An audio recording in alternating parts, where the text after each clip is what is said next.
Hello YouTube, this is Asatsu 5 and I'm moving more into Europe now, although I do have a knife that's associated with Africa.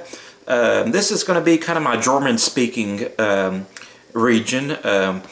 This is a Swiss Army knife from the Ebach, Switzerland, which is the German speaking region of Switzerland. Got a German K55K and a cold steel kudu, which is basically an improved version of the German/African okapi knife. And I think the Venturinox doesn't really need an introduction. It's a pen knife with a lot of different features on it, like can opener, bottle openers, and stuff. This is a ALOX model, which is, I love the ALOX Swiss Army knives. Let's talk about the kudu, then the K55K. The kudu is a copy of a copy knife, and the knife was originally made in Germany for the German colonies in Africa.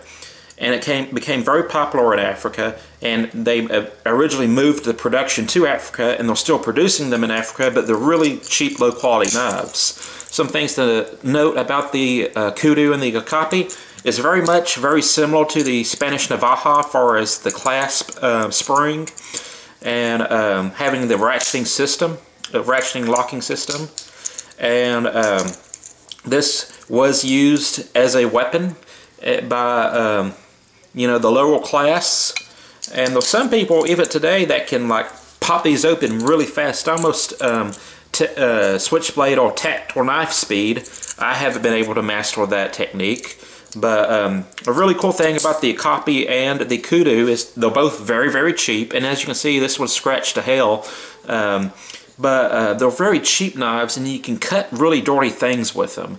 And what I mean by that is, you have some knives like William Henry knives, you know, Benchmade, Sabenza, and you're not too keen on cutting stuff like rubber tires or,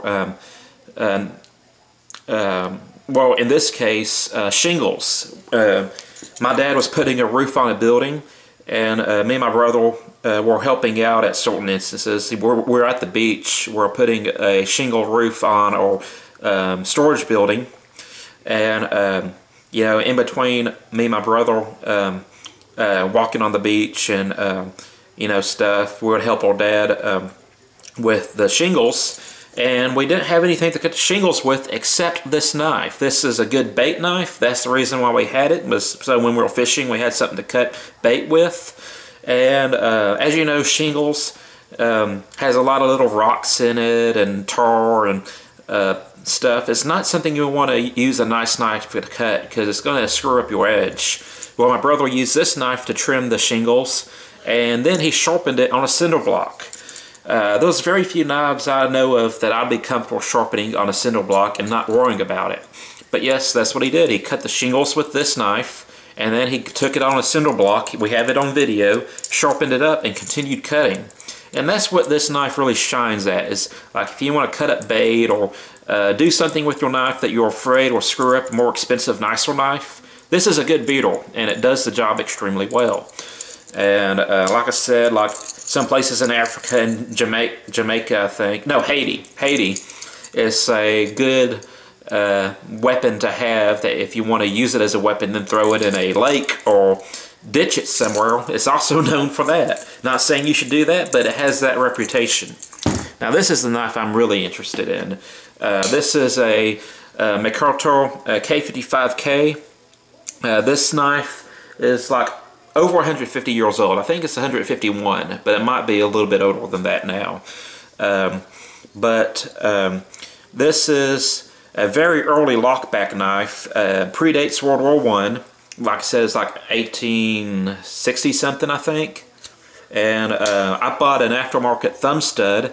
So this knife originally comes with a nail neck, and you're supposed to open it with two hands. And you can't really flick it open, but with this thumb stud, you can actually open it one hand very quickly. I also found if you put your finger on top, it helps to open it.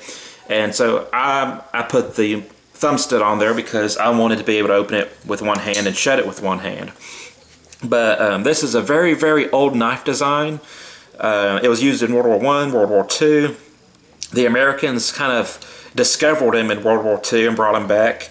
And this is just a EDC blade that was developed, I think 1867. I could be wrong, but it was used in the trenches not as a weapon, but as, you know, just your pen knife or EDC knife.